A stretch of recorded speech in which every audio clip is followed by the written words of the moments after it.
கஞ்சி வச்சுருக்கோம். இதில் கொஞ்சோண்டு வெங்காயத்தை போட்டு எப்படி கேழ்வரகு போட்டு செய்கிறோமோ அது மாதிரி வெங்காயத்தை போட்டு தயிர் போடுறோம். போட்டு சால்ட் போட்ட முன்னாடியே அப்படியே கலக்கி பாருங்க, சூப்பராக இருக்கும் பாருங்க. இது ரொம்ப உடம்புக்கு நல்லது.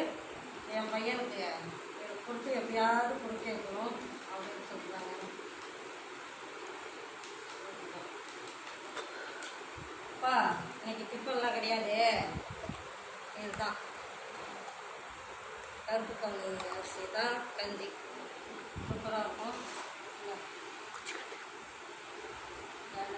அம்மா என்னம்மா சாப்பாடு இப்போ? இன்னைக்கா அந்த கஞ்சி தான்ப்பா, கருப்பு கவுனி அரிசியோட கஞ்சி. ஏம்மா நல்லதா செய்யலாம்மா. டிஃபன் ஏதாவது தோசை ஊட்டிட்டாங்கம்மா. தோசைலாம் கிடையாதுப்பா, இதுதான்ப்பா. ஏம்மா எப்படி